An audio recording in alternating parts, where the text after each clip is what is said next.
আমার পেছনের ছবিটা দেখতে পাচ্ছেন খুবই ক্লিয়ারলি। লামিন ইয়ামাল 16 বছর বয়সের এই স্প্যানিয়ার্ড, যিনি আগামী শনিবার 17 বছর বয়সে পদার্পণ করবেন, তিনি একটা রেকর্ডের সাক্ষী হয়ে গেছেন। ওই স্পেনের প্রথম গোলটা করে তখন তিনি সেলিব্রেশনের জন্য তার ডাগ আউটের দিকে দৌড়ে আসছেন। তার ডাগ আউটের সবাই যেভাবে অবাক চোখে তাকে তাকিয়ে দেখছে যে তিনি যেই কাজটা করেছেন, সেরকম সম্ভবত টেলিভিশন পর্দার সামনে আপনি যখন ছিলেন আপনি সেরকম বিস্ফারিত চোখে দেখেছেন যে লামিন ইয়ামাল কি কাজটা করেছেন। লামিন ইয়ামাল তার কাজটা করেছেন, দানি ওলমো তার কাজ করেছেন। ওই ফ্রান্স যে প্রথম 10 মিনিটের মাথায় একটা গোলে এগিয়ে গেল, এই লামিন ইয়ামাল এবং দানি ওলমোর গোলে ফ্রান্সকে স্পেন হারিয়ে দিয়েছে 2-1 গোলে। 2012 সালের পর প্রথমবারের মতো ইউরো বা ওয়ার্ল্ড কাপ এই মিলে প্রথম কোনো মেজর টুর্নামেন্টের ফাইনালে উঠে গেছে স্পেন। এই লামিন ইয়ামাল, এই দানি ওলমো এবং তাদের পুরো টিমের উপর নির্ভর করে। এই ম্যাচে যত ঘটনা ঘটে গেছে, অনেক কিছুই ঘটেছে, সব এক এক করে দেখব। তার আগে স্পেন এবং ফ্রান্সের এই যে ছোট একটা পরিসংখ্যান, সেটাতে অবশ্য কিছুই হয়তো বোঝা যাবে না, তবুও একটা ম্যাচের পুরো অংশটা একটু দেখি যে কি হয়েছে। স্পেনের পজিশন 58%, সেটা খুব একটা ম্যাটার করেনি। ফ্রান্সের পজিশন 42%। ফ্রান্স যতই চেষ্টা করেছে না কেন, স্পেন একটা ছোট অবস্থা আপনাদেরকে বলি, সেটা হচ্ছে যখন ম্যাচের আর মাত্র 5 মিনিট বাকি, ফ্রান্সের দরকার একটা ইকুয়ালাইজার, সেইখানে স্পেন তাদের ওই বল পজিশনে বা বলের রিটেনশনে ফ্রান্সকে কোনো সুযোগই দিতে দেয়নি, বা ওই যে তাদের ফ্রান্সের বক্স থেকে বেরিয়ে মিডফিল্ড হাফ, কি অ্যাটাকিং থার্ড তো দূরের কথা, মিডফিল্ড হাফ পর্যন্ত স্পেন তাদেরকে আসতে দেয়নি। ট্রিট দিতে আর দারুণ সব ডিল পেতে order please. Thank you papa. Goal, শটের চান্স ক্রিয়েশন, শট টোটাল 6টা স্পেনের, ফ্রান্সের 9টা। শটস অন টার্গেটে স্পেনের 2টা শট অন টার্গেটে, 2টাই ছিল গোল, ফ্রান্সের জন্য 3টা। এবং পাসেস টু দ্য অপোজিশন হাফে মূলত স্পেন সবচেয়ে বেশি লিথাল ছিল, তাদের 228টা passes into the opposition half. তাই স্পেন কিন্তু মোটামুটি অনেকটা বড় সময় ধরে ফ্রান্সের হাফে অবস্থান করেছিল। এখন এই গোলটা নিয়ে তো না বললেই নয় যে এই গোলটা করে এই লামিন ইয়ামাল ইতিহাসের অংশ বনে গেছেন। আপনারা ওই কোয়ার্টার ফাইনাল ম্যাচের আগে, জার্মানি ম্যাচের আগে, ওই ছবিটা কিন্তু ভাইরাল হয়েছিল। ছবিটা অনেক আগে তোলা, 2007 সালে লিওনেল মেসি বার্সেলোনার ওই একাডেমির একটা চ্যারিটি বেসড কাজ করার জন্য একটা ঘরে গিয়েছিলেন। সেখানে তিনি একটা ছোট শিশুর সাথে, যে কিছুদিন আগে জন্ম হয়েছে, তার মাত্র 4 মাস বয়স, সেই শিশুর সঙ্গে ছবিটা তুলেছিলেন। সেই ছবিটা ভাইরাল হলো কিছুদিন আগে। আপনি হয়তো ছবিটা আগে দেখেও থাকতে পারেন, তবে সেই ছবির মাহাত্ম্য, মর্যাদা অনেকটাই পাল্টে গেছে। সেই বাঁ পায়ের শটে, যেই পাটা হয়তো মেসি কিছুটা ধরেছিলেন, হয়তো ওখানে যখন গোসল করিয়ে দিচ্ছিলেন, হয়তো সেখানেও তাকে পা ধরে গোসল করাতে হয়েছে, সেই বাঁ পায়ের কার্লিং শট, সেখান থেকে লামিন ইয়ামাল ওভারল্যাপ করতে পারলেন। তিনি ওভারল্যাপ করলেন না, একটা খুবই ডামিশ সিমি নিয়ে তিনি কাট ইনসাইড করে ইমিডিয়েটলি তিনি শটটা নিলেন। আদ্রিয়ান রাবিও শুধু শটটা দেখে গেলেন, বলটা চলে গেল জালে। ওই যে শটটা তিনি নিয়েছেন এবং লামিন ইয়ামাল তখনই বনে গেছেন ইতিহাসের অংশ। মাত্র 16 বছর বয়সে তিনি ইউরো কিংবা ওয়ার্ল্ড কাপ যে কোনো মেজর টুর্নামেন্টে সবচেয়ে ইয়াংগেস্ট গোল স্কোর, এবং তিনি লিস্টটার মধ্যে দেখুন সেকেন্ডে তিনি আছেন কে, ওই কিংবদন্তি পেলে, এবং গাভিও সেই লিস্টে ছিলেন শেষ ইউরোতে, শেষ ওয়ার্ল্ড কাপে। কিন্তু তাদেরকে সবাইকে টপকে লামিন ইয়ামাল এখন যে কোনো মেজর টুর্নামেন্টের সবচেয়ে ইয়াংগেস্ট গোল স্কোরার। তার গোলটা নিয়ে আরও কিছু কথা বলতে হয়।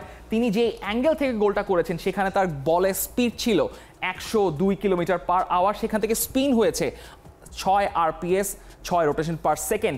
সেই শটটা মানিয়ন, যিনি কিনা পুরো টুর্নামেন্টে ওপেন প্লে থেকে কোনো গোল কনসিড করেনি, মানে ফ্রান্সের পুরো ব্যাকলাইন, তারা ওপেন প্লেতে গোল হয়তো করেনি পুরো, মানে আজকের ম্যাচ ছাড়া, কিন্তু ওপেন প্লে থেকে কোনো গোলও কনসিড তারা করেনি। সেখান থেকে ওই মানিয়ন তিনি হাজার চেষ্টা করে সেই শটটা কোনোভাবেও ঠেকাতে পারেননি। সেই গোলের শটের আরেকটা ইন্টারেস্টিং ফ্যাক্ট, সেটা হচ্ছে সেই গোলের XG ছিল 0.04। 0.04 মানে হচ্ছে ওই অ্যাঙ্গেল থেকে ওই শটে গোল হওয়ার সম্ভাবনা 100 বারে মাত্র 4 বার, অর্থাৎ 4% সম্ভাবনা একটা শট থেকে লামিন ইয়ামাল ওই শটটা কনভার্ট করেছিলেন। He is a special player. পুরো টুর্নামেন্টে 3টা অ্যাসিস্ট করেছেন, একটা গোলের শুধু আক্ষেপটাই ছিল, সেই গোলটাও করে ফেললেন এই লামিন ইয়ামালকে নিয়ে হয়তো অনেক স্ট্যাচু বার্সেলোনার লা মাসিয়াতে উঠে যেতে পারে আগামী 20 বছর পর।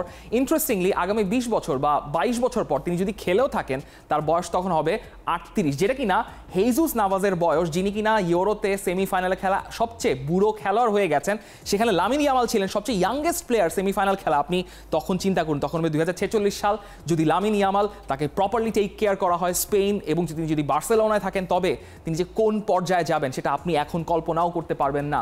স্পিকিং অফ এই যে গোলটা এবং আদ্রিয়ান রাবিও তিনি দেখছেন, আদ্রিয়ান রাবিও তিনি যখন প্রেস কনফারেন্স হয়েছিল তখন একটা ইন্টারেস্টিং আলাপ তুলেছিলেন যে লামিন ইয়ামালকে নিয়ে অনেক কথা বলা হচ্ছে, কিন্তু লামিন ইয়ামালকে তাকে প্রমাণ করার জন্য আরও কিছু একটা করতে হবে বলে তিনি এরকম একটা উদ্দেশ্যমূলক কথা লামিন ইয়ামালকে উদ্দেশ্য করে বলেছিলেন। হয়তো সেটার উদ্দেশ্য লামিন ইয়ামালকে তেতিয়ে দেওয়া ছিল না, কিন্তু লামিন ইয়ামাল সেটা কিন্তু কিভাবে নিয়েছেন সেটা তার ওই ইনস্টাগ্রামের টেক্সটটা স্টোরি দেখলে বোঝা যাবে। সেটা তিনি বলছেন, move in silence, only speak when it's time to say checkmate, and checkmate it was. তিনি ম্যান অফ দ্য ম্যাচ হয়েছেন যখন ক্যামেরার সামনে এসে বলেছেন, তখন বলেছিলেন স্পিক নাও। কিন্তু এবার একটু ফ্রান্সের দিকেও ঘুরে, এই ফ্রান্সের দিকে যাওয়ার আগে এটা নিয়ে একটু কথা বলা দরকার। যখন ম্যাচে 91 মিনিট চলছে, লামিন ইয়ামালের পা হয়তো তখন অতটা চলছে না, তিনি অতটা দৌড়াতে পারছেন না। একটা চান্স ওপেন হয়েছে ফ্রান্সের জন্য অন দ্য কাউন্টারে, তিনি দৌড়ে তিনি থেও হার্নান্দেজকে ধরে ফেললেন। থেও হার্নান্দেজ তার বয়সে অনেক বড়, ফিজিক্যালি অনেক স্ট্রং এনাফ, তাকে ধরে ওই যে ট্যাকটিক্যাল ফাউলটা করে তিনি ইয়েলো কার্ডটা খেলেন, সেখানেই আসলে লামিন ইয়ামালের ওই ম্যাচুরিটি, ওই এক্সপিরিয়েন্সটার কথা বলে যে তিনি ওই 16 বছর বয়স হলেও তিনি কতটা গেম এক্সপিরিয়েন্স নিয়ে তিনি মাঠে নামেন। Lamine Yamal is a special player. এখন ফ্রান্সের ফানি থিং সেটা হচ্ছে এইটা নিয়ে প্রচুর কথা হয়েছে, ফ্রান্সের বোরিং ফুটবল খেলে, তাদের ওপেন প্লেতে কোনো গোল নেই, তাদের ওই পেনাল্টি এবং তাদের ওন গোল, এই থেকে নিয়েই ফ্রান্স সেমিফাইনালে চলে এসেছে। ফাইনালি ফ্রান্স তাদের অপবাদটা ঘুচিয়েছিল এমবাপের ওই একটা কার্লিং ক্রস থেকে কোলো মুয়ানির হেডারে একটা গোল। ঠিক সিমিলারলি 2 মিনিট আগে কিন্তু একটা ক্রস লামিন ইয়ামাল করেছিলেন বক্সে, সেখান থেকে ফাবিয়ান রুইজ, যিনি এরকম করে আরও 2টা গোল করেছিলেন লামিন ইয়ামালের ক্রস থেকে, তিনিও একটা হেডার নিয়েছিলেন এবং সেটার এক্সজি ছিল 0.52, আর কোলো মুয়ানি যে গোলটা করলেন সেটার এক্সজি ছিল 0.53। মানে স্মল মার্জিনস ডিফারেন্স কি মেক করে। সেখান থেকে ফ্রান্স তাদের ওপেন প্লে গোলটা পেয়ে গেল, এমবাপে পেলেন তার প্রথম goal contribution in terms of open প্লেতে। পেনাল্টিতে তিনি একটা গোল করেছিনি, তার জন্য টুর্নামেন্টটা খুব একটা ভালো যাচ্ছিল না, আজকে মাস ছাড়া খেলতে নেমেছিলেন, সেক্ষেত্রে তিনি অ্যাসিস্টটাও পেয়ে গেলেন। কিন্তু এরপর যে আসলে কি অপেক্ষা করছে তিনি হয়তো বুঝতে পারেননি। প্রথম গোলটা তো খেয়ে সমতায় আসলো, এরপর আসলেন দানি ওলমো যখন শটটা নিলেন তখন কুন্দের পায়ে লেগে বলটা ডিফ্লেক্ট করে জালে ঢুকে গেল। প্রথমে তারা ইউএফএ বলছিল যে এটা একটা ওন গোল, কিন্তু পরবর্তীতে তারা শুধরে নিল যে এটা ওন গোল নয়, এটা দানি ওলমোরই গোল। এবং দানি ওলমোকে নিয়ে আপনি কিভাবে আসলে ব্যাখ্যা করবেন, যিনি আসলে পুরো টুর্নামেন্টটা শুরু করেছিলেন সাইড বেঞ্চে বসে থেকে, যাকে লুইস দে লা ফুয়েন্তের অধীনে তিনি ভালো কন্ট্রিবিউশন তার ছিল, কিন্তু ওই পেদ্রি, ফাবিয়ান রুইজ আর রদ্রির মিডফিল্ডের জায়গায় আসলে দানি ওলমোর জায়গাটা হচ্ছিল না। কিন্তু দানি ওলমো তিনি দমে যাননি, তিনি যখন তাকে মাঠে নামানো হয়েছে তিনি ওই প্রমাণটা তিনি করে গেছেন এবং সেই সঙ্গে তিনি বলে গেছেন স্পেনের একমাত্র প্লেয়ার যিনি 3টা কনজিকিউটিভ ইন্টারন্যাশনাল টুর্নামেন্টের ম্যাচে স্কোর করেছেন এবং এর মধ্যে প্রথম যে 2টা গোল ছিল তিনি সেখানে সাবস্টিটিউট বেঞ্চ থেকে নেমে গোল করেছিলেন, আর সাথে রয়েছে তো আরও 3টা অ্যাসিস্ট, সব মিলে 5টা গোলে কন্ট্রিবিউশন। এই Dani Olmo had a brilliant match. ওই অপোজিশন হাফে 48টা টাচ, 16টা পাস দিয়েছেন তিনি ফাইনাল থার্ডে, 2টো টেকঅনস কমপ্লিট করেছেন, একটা গোল এবং একটা শট এবং সেখান থেকে একটা গোল। এবং যেটা বলছিলাম যে তিনি এমন একটা এলিট লিস্টে ঢুকে গেলেন এবং একই সঙ্গে তিনি এই মুহূর্তে ইউরো 2024-এর বেস্ট প্লেয়ার হওয়ার দৌড়ে অনেকটাই এগিয়ে গেলেন। কোডি গ্যাকপোর এখনও খেলা বাকি আছে, তিনি ওই লিস্টে আছেন, কিন্তু ওই 3টা গোল, 2টা অ্যাসিস্ট দিয়ে এই মুহূর্তে 5টা গোলে কন্ট্রিবিউশন দানি ওলমোর, এবং তিনি হয়ে গেলেন সেই 4th স্প্যানিশ প্লেয়ার। তার আগে ছিলেন দাভিদ সিলভা, সেস্ক ফ্যাব্রিগাসরা, তাদের সঙ্গে তিনি ওই লিস্টে তিনি তার নাম লেখালেন যারা কিনা বেসিক্যালি এই মেজর টুর্নামেন্টে 3টার বেশি গোলে কন্ট্রিবিউশন রেখেছেন স্প্যানিশ প্লেয়ার হিসেবে। দানি ওলমো ম্যাচের মোড়টা ঘুরিয়ে দিয়েছেন ওই 2টা গোলের পর। ফ্রান্স আর ম্যাচে ব্যাক করতে পারেনি। এই সময়ে যে ঘটনাটা ঘটছে তার আগেও কিছু প্রিসাইড দেওয়া দরকার। হেইজুস নাভাস তিনি বুড়ো হয়ে গেছেন, 38 বছর বয়সে, তার পায়ের অবস্থাও তো একটা ম্যাটার করে। সেখানে এমবাপেকে তিনি ফেস করছেন এবং এমবাপেকে ফেস করার সময় তাকে অনেক ইয়ার্ড পেছনে থেকে তাকে ফেস করতে হচ্ছিল, কিন্তু কোনোভাবেও এমবাপেকে তিনি সামলাতে পারছিলেন না, তাকে বারবার ওই ব্যাক ট্র্যাক করতে খুবই সমস্যা হচ্ছিল। হেজুস নাভাসকে উঠিয়ে নেওয়া হলো। হেজুস নাভাসের জায়গায় নামলেন দারিয়ান ভিভিয়ান, যাকে ওই সেন্টার ব্যাক রোলে দেওয়া হলো। নাচো চলে গেলেন রাইট ব্যাক রোলে। তারপরও কোনোভাবেও কোনো সমস্যার সমাধান হচ্ছে না, ফ্রান্স কোনোভাবেও চান্স ক্রিয়েট করতে পারছে না। তারপর গ্রিয়েজমান নামলেন, তারপর কামাভিঙ্গা নামলেন। তারপর ওই জায়গায় ওই চেঞ্জগুলো করার পর এই সময় একটা সুযোগ 75 মিনিটে ওই এমবাপের ওভারল্যাপের পর, এমবাপে তখন যেহেতু ব্র্যাডলি বারকোলা নেমেছেন, ব্র্যাডলি বারকোলা লেফটে খেলছেন, এমবাপে নেমে এসেছেন সেন্ট্রালি। এমবাপে ওভারল্যাপ করে থেও হার্নান্দেজ যখন তিনি বক্সে অবস্থান করছেন, সেখানে তাকে ওই জায়গায় ওই স্পেসে কেউ আটকাচ্ছে না। তিনি যে শটটা নিলেন, শটটা চলে গেল মাথার উপর দিয়ে, স্পেনের ওই গোলবারের উপর দিয়ে। 75 মিনিটের ঘটনা চলে গেল। এরপর 85 মিনিটে এই এমবাপে, বা 85 মিনিটে আরেকটু পরে এমবাপে আরেকটা ক্লিয়ার কাট সুযোগ পেলেন। সেটা তিনি কি করলেন? সেই সুযোগটাও তিনি মাঠে এমনভাবে তিনি সুযোগটা তিনি মিস করলেন, সেটা হয়তো তিনি অনেক দিন আক্ষেপে পড়বেন। তার হাতে ওই ম্যাচে ইকুয়ালাইজ করার অপশনটা ছিল, তিনি সেই কাজটা পারেননি। এবং এমবাপেকে যথেষ্টভাবে নিউট্রালাইজ করার জন্য স্পেনের ওই ইন্ডাস্ট্রিয়াস মিডফিল্ড আজকেও তাদের ওই অন পার ডিউটি করেই গেছে। সেখানে রদ্রি ছিলেন, ফাবিয়ান রুইজ ছিলেন। ফাবিয়ান রুইজ আজকে অতটা অ্যাজ এ নাম্বার 8 বম ফরওয়ার্ড করেননি, কারণ নিকো উইলিয়ামস এবং স্পেশালি লামিন ইয়ামাল যেভাবে ওভারল্যাপ করছিলেন, সেখানে তাদেরকে ওই প্রোটেকশনটা দেওয়ার জন্য তারা সবসময় সেখানে ছিলেন। এবং রদ্রিকে নিয়ে আসলে আলাদা করে বলার কিছু নেই। Rodri is a computer, is a machine. রদ্রিকে কম্পিউটার বলেছেন দেলা ফিউয়েন্তে। রদ্রি পেপ গার্দিওলার তার সবচেয়ে পছন্দের প্লেয়ার, তার ওই আদলে গড়া সবচেয়ে closest to the perfection player. Rodri আজকেও সবচেয়ে মোস্ট পাসেস কমপ্লিট করেছেন এবং ওই জায়গায় সবচেয়ে টেক অনসগুলো তিনি করেছেন। বিপজ্জনক জায়গা থেকে তিনি বলগুলো সার্কুলেট করে বের করে নিয়ে গেছেন। এবং এমবাপে কিংবা ওইখান থেকে উসমান দেমবেলার যখনই বের হতে গিয়েছেন, তারা কড়া মার্কিংয়ে রেখে ওই জায়গাগুলোকে, ফ্রান্সের ওই থ্রেডগুলোকে স্নাফ আউট করেছেন। এই যে স্পেনের যে প্রোগ্রেশন, সেখানে এই মিডফিল্ডটার অবদান কোনোভাবেও আপনি অস্বীকার করতে পারবেন না, যেখানে এই মিডফিল্ডটা সবচেয়ে বেশি গুরুত্বপূর্ণ ভূমিকা রেখে গেছে।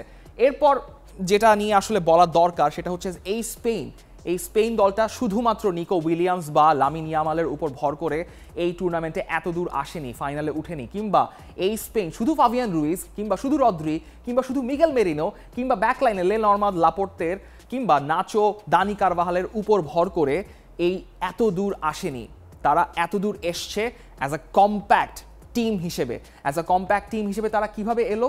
সেটার কারণ হচ্ছে এই টুর্নামেন্টে যে 9 জন স্কোরার রয়েছেন আলাদা আলাদা, যারা স্পেনের হয়ে গোল করেছেন, এই যে Morata, Ruiz, Carvajal, Torres, Rodri, Williams, Dani Olmo, Mikel Merino, Lamine Yamal, প্রত্যেকে ইন্ডিভিজুয়ালি এই স্পেন টিমের জন্য গোল করে গেছেন।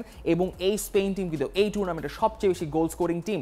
শুধু গোল স্কোরিং দিয়ে আসলে এই টিমের কন্ট্রিবিউশনটা আপনি বোঝাতে পারবেন না। মিকেল মেরিনো সেই মোমেন্টটার জন্ম দেন যখন জার্মানি প্রায় তাদেরকে একটা এক্সট্রা টাইম পার করে পেনাল্টি শুটআউটে নিয়ে যাচ্ছিল, যেখানে স্পেনের সবচেয়ে বড় ডিসঅ্যাডভান্টেজ ছিল। সেখান থেকে মিকেল মেরিনো তাদেরকে বাঁচিয়ে তুলেছেন। ওই ক্রোয়েশিয়ার ম্যাচের পর, ইটালি ম্যাচের পর, আলবেনিয়ার ম্যাচের পর তারা প্রত্যেকটা অপোনেন্টকে হারিয়েছে এবং ইউরোর 6টা কনজিকিউটিভ ম্যাচ জেতা একমাত্র টিম হয়ে গেছে এখন স্পেন। এটাকে আপনি কম্প্যাক্ট টিম পারফরম্যান্স বলবেন না তো কি বলবেন? এখানে এই যে টিম পারফরম্যান্সটা অর্কেস্ট্রেট করা, সেটা সম্ভবত না, এটা সম্ভব হয়েছে শুধুমাত্র একমাত্র এই ভদ্রলোকটার কারণে। এই লুইস দেলা ফিউয়েন্তে যখন বিশ্বকাপে ওই ডিজাস্ট্রাস ক্যাম্পেইনটার পর এই ভদ্রলোকটাকে দায়িত্ব দেওয়া হলো, তখন অনেক ধরনের শঙ্কা জেগেছিল যে এই ভদ্রলোক, যিনি কিনা শুধুমাত্র অনূর্ধ্ব 16 থেকে 17, 18, 19 দল ম্যানেজ করেছেন, তিনি স্প্যানিশ এই বিগ ইগোদেরকে কিভাবে সামলাবেন, যেখানে লুইস এনরিকেই ফেল করলেন। ওয়েল, এই Luis de la Fuente had different answers for you. তিনি শুধু সেগুলোকে জমিয়ে রেখেছেন। এই লুইস দেলা ফুয়েন্তের অধীনে মিকেল মেরিনো একসময় অনূর্ধ্ব 19 দলে খেলেছেন, এই দানি ওলমো খেলেছেন, ফাবিয়ান রুইজ, এরা সবাই এই ভদ্রলোকটার অধীনে কিন্তু ছোটবেলায় খেলেছেন। হেক, ইভেন যেই হেজুস নাভাস ছোটবেলা থাকতে কিন্তু এই লোকটার অধীনে ছোটবেলায় খেলেছেন। তিনি জানেন আসলে কিভাবে প্লেয়ারদেরকে মোটিভেট করতে হয়, কিভাবে একসাথে এতগুলো বড় ইগোকে ম্যানেজ করতে হয়। যখন তিনি আসলেন তার কয়েক মাস পরে ওই যে 2022-23 ইউএফা নেশনস লিগের যে প্রথম ইনঅগারাল টুর্নামেন্টটা হলো, সেখানে স্পেন চ্যাম্পিয়ন বলে গেল ক্রোয়েশিয়াকে হারিয়ে দিয়ে। আপনারা কেউ কি সেখানে চিন্তা করতে পেরেছিলেন এরকম একটা ডিজাস্টারাস ক্যাম্পেইন এরপর লুইস দেলা ফিউয়েন্তে এই কাজটা করে বসবেন? তবুও লুইস দেলা ফিউয়েন্তের ব্যাপারে অনেক শঙ্কা ছিল যে তিনি মেজর কোনো টুর্নামেন্টে স্পেনকে নিয়ে কীরকম করবেন। সেই সব শঙ্কা তিনি ভেঙে দিয়েছেন এই টুর্নামেন্টে এসে। যেই স্পেনকে আপনারা কখনো দেখেননি অন্তত 2008 সালের আগে, যে 2008 থেকে 2012 পর্যন্ত যেই স্পেন ডমিনেট করে গেছে, ওই টিকে টাকা পজিশন বেসড ফুটবল খেলে সেখান থেকে কমপ্লিটলি চেঞ্জ করে একটা ভার্টিক্যাল, একটা খুবই ডিরেক্ট ফুটবল খেলিয়ে এই লুইস দে লা ফুয়েন্তে এই টিমটাকে নার্চার করেছেন। নিকো উইলিয়ামস, লামিন ইয়ামালের মতো দুজন ইয়াং প্রসপেক্টকে তিনি নার্চার করেছেন। স্পেনের সূত্র বলেছে যে এই স্পেন টিমের মতো এত হাসি খুশি প্রাণোচ্ছল টিম বন্ডিং বা এই টিমের মধ্যে ব্ল্যাক ফরেস্টে তাদের যে ক্যাম্পটা রয়েছে তাদের মধ্যে এত উদ্যম হাসি খুশি ক্যাম্পেইন কখনোই এর মাঝখানে অনেক দিন দেখা যায়নি। এই লুইস দে লা ফুয়েন্তের আরেকটা ব্যাপার রয়েছে, তিনি যখন কোনো একটা ম্যাচে সাফল্য আসে বা তিনি যদি টুর্নামেন্টে ভালো করেন, তবে শুধু প্লেয়ার নয়, প্লেয়ারদের সঙ্গে সংশ্লিষ্ট যারা রয়েছেন সেখানে বাবুর্চি থেকে শুরু করে কিট ম্যান, তাদের যে জার্সি ম্যানেজ করেন, জার্সি সেগুলো আয়রন করে দেন, কিংবা ওই ক্যাম্প সংশ্লিষ্ট যারা খাবার তৈরি করেন বা মাঠের ম্যানেজমেন্টে কাজ করেন, স্কাউট বা অ্যাসিস্ট্যান্ট ম্যানেজার, অ্যাসিস্ট্যান্ট কোচ, সবাইকে তিনি ইন্ডিভিজুয়ালি আলাদা আলাদা করে কনগ্র্যাচুলেশনস জানিয়ে তিনি টেক্সট করেন। এটাই হচ্ছে লুইস দে লা ফুয়েন্তে, এটাই এই স্পেন টিমের মূল নিউক্লিয়াস। এখন এই স্পেন টিম লুইস দে লা ফুয়েন্তের অধীনে তারা ফাইনালে চলে গেছে 2012 সালের পর প্রথম মেজর একটা ফাইনালে। সেখানে এই যে তার উইন রেশিও 18টা জয়, যে কটা টিম ম্যানেজ করেছে মাত্র একটা ড্র এবং 2টা হার, এবং যেটা বলছিলাম যে ইউরোতে প্রথম কোনো দেশ হিসেবে কনজিকিউটিভ 6টা ম্যাচের জয়ের রেকর্ড কিন্তু এই ভদ্রলোকটায় তার দলকে দিয়ে করালেন। এবং নাও মিশন টু আপরলা ফাইনাল। তবে আপরলা ফাইনাল আগে ফ্রান্সকে নিয়ে একটু কথা বলা দরকার, যেই ফ্রান্সকে নিয়ে এত ঠাট্টা টিটকারি হলো, যখন দেশকেও পর্যন্ত ঠাট্টা টিটকারি করা হলো যে তিনি বোরিং ফুটবল খেলাবেন, দেশও বললেন বোরিং ফুটবল খেলা দেখার দরকার নেই। এখন আসলেই ফ্রান্সের খেলা দেখার কোনো অবস্থা নেই, কারণ ফ্রান্স বাদ পড়ে গেছে ইউরোর ফাইনালে ওঠার আগে, এবং এটাই প্রথমবার 1996 সালের ইউরোর পর যে ফ্রান্স সেমিফাইনালে উঠলো, তারপরই আর পরবর্তী রাউন্ডে যেতে পারলো না। এরপর যে 6টা মেজর ইন্টারন্যাশনাল টুর্নামেন্টে তারা সেমিফাইনালে উঠতে পেরেছিল, প্রত্যেকবারই তারা ফাইনালে গিয়েছে, হয় তারা এরপর ফাইনালটা জিতেছে ইউরো 1998 ওয়ার্ল্ড কাপ, ইউরো 2000 এবং পরবর্তীতে 2018 ওয়ার্ল্ড কাপটা। এই প্রথমবারের মতোই 2024 সালে এসে 1996 সালের পর তারা কোনো মেজর টুর্নামেন্টে সেমিফাইনালে উঠার পরও বাদ পড়ে গেল। এটা না হয়ে গেল পরিসংখ্যানের হিসাব। ফ্রান্স দলে এই দেশও অনেক দিন ধরে ম্যানেজ করছেন, প্রায় 12 বছরের বেশি হয়ে যাচ্ছে। আপনি 12 বছরের বেশি ধরে সময় ধরে যখন ম্যানেজ করবেন, প্রত্যেকটা দলে অনেক সময় পরিবর্তন আসে, পরিবর্তনের হাওয়া লাগে। সেই হাওয়াটা এই দলের মধ্যে ক্ষুধাটা, অর্থাৎ জয় বা সাফল্যের ক্ষুধাটা কতটুকু আছে সেটা নিয়ে এখন প্রশ্ন উঠতেই পারে, যে এই দলটা ওপেন প্লে থেকে গোল করতে পারলো না, সেমিফাইনালে এসে একটা ওপেন প্লে থেকে গোল পেল, যেই ওন গোলের উপর ভরসা করে তারা টুর্নামেন্টে এসেছিল, প্রায় সেখান থেকে একটা ওন গোল তারা খেয়েই যাচ্ছিল, যদি সেটা দানি ওন গোল হিসেবে কনসিডার করা হয়েছে। এবং এই ম্যাচে এই ম্যাচের আগে গ্রিজমানের পারফরমেন্স নিয়ে অনেকটা চিন্তাভাবনা ছিল যে গ্রিজমান হয়তো ভালো পারফর্ম করতে পারছেন না। এনগোলো কন্তে তিনি এই ফ্রান্স দলের প্রায় 15টা বা 16টা ম্যাচ খেলেছেন, টানা প্রথমবার ম্যাচ হারলেন। এই সবগুলো সমীকরণ মিলিয়ে আসলে ওই যে ফ্রান্স দলের ক্ষুধাটা নিয়ে এখন প্রশ্ন উঠতেই পারে, কিংবা এমবাপেকে নিয়েও প্রশ্ন উঠতে পারে। তিনি রিয়াল মাদ্রিদে যাচ্ছেন, তার জন্য একটা নতুন জীবন শুরু হচ্ছে, কিন্তু পিএসজির হয়ে তিনি যে মৌসুমটা কাটালেন, আবারও একটা লিগ জিতলেন, ফ্রেঞ্চ লিগ জিতলেন, কিন্তু চ্যাম্পিয়ন্স লিগটা তার আর জেতা হলো না। রিয়াল মাদ্রিদে যাওয়ার আগে ইউরো থেকেও একটা খুবই বাজে বিদায় আপনি বলতেই পারেন। একটা গোল, একটা অ্যাসিস্ট, এর বাইরে আর কোনো কিছুই বলার মতো নেই। হয়তো ব্যালন ডিওরের ওই রেসে আবারও হয়তো কথা উঠবে যে এমবাপে পান কি পান না, সেটা অনেক পরের আলাপ। এখন ফ্রান্স টিমকে নিয়ে কথা বলা দরকার, এবং ফ্রান্স টিম আসলে ওই পরিবর্তনটা প্রয়োজন আছে কিনা সেটা আপনারা কি মনে করেন কমেন্ট সেকশনে জানতে পারেন। জিনেদিন জিদান কিন্তু বসেই আছেন, চাইতেও পারেন যদি ফ্রান্স টিমে আপনারা তাকে চান। নাও ব্যাক টু এই স্পেন দল, যে স্পেন দল খেলবে পর লা ফিনাল বার্লিনে। এই স্পেন দল আপনাকে উপহার দিয়েছে দ্য বিউটিফুল গেম, যে বিউটিফুল গেম দেখে আপনি এই ফুটবলের প্রেমে পড়েছিলেন। সাধারণত এরকম ঘটনাও ঘটে থাকে টুর্নামেন্টে, যে টুর্নামেন্টের বেস্ট দলটা ওই বেস্ট ফুটবল খেলেও সাধারণত ওই ফাইনালে যেতে পারে না। তবে এই স্পেন টিমটাকে দেখতে পেরে আমরা পর্যন্ত ভাগ্যবান যে এই সুন্দর দুর্দান্ত ডিরেক্ট ফুটবল খেলে, যে ভালো খেলেও বিউটিফুল ফুটবল উপহার দিয়েও ফাইনালে যাওয়া যায়, সেটা এই স্পেন দলটা, লুইস দে লা ফুয়েন্তের দল, নিকো উইলিয়ামস, লামিন ইয়ামালরা প্রমাণ করে ছাড়লেন। এবং এই সেলিব্রেশনটা তাদের পুরো দলের, এই স্পেন দলের সেলিব্রেশনটা সব কিছুই ডিজার্ভ করে। সেই প্রেমটা স্পেন দল আবার জাগিয়ে আনলো। সেই বিউটিফুল গেমটা আপনি আরেকবার দেখবেন ফাইনালে রবিবার বার্লিনে। তাদের অপোনেন্ট এখনও ঠিক হয়নি, সেটা জানা যাবে ইংল্যান্ড নেদারল্যান্ডস ম্যাচের পর। তবে এই স্পেন ফ্রান্স ম্যাচে আপনার অনুভূতিটা কেমন হয়েছিল স্পেনের খেলা দেখে, ফ্রান্সের খেলা দেখে, তাদের পারফরমেন্স নিয়ে আপনার মন্তব্য জানাতে পারেন কমেন্ট সেকশনে। এবং ইউরোর কাভারেজ, কোপার কাভারেজ নিয়ে যত ভিডিও, যত অ্যানালাইসিস, সব কিছুই আপনি পেয়ে যাবেন আমাদের সোশ্যাল মিডিয়া, ইউটিউব এবং ফেসবুকে। এবং ইউরোর বাকি যতগুলো খেলা রয়েছে সবগুলো কিন্তু আপনি দেখতে পারবেন টি স্পোর্টস এবং টি স্পোর্টস অ্যাপে। For more updates, subscribe to our YouTube channel and click on the bell icon. Follow us on Facebook and Instagram. Download T Sports app to enjoy exciting games and highlights. Visit tsports.com.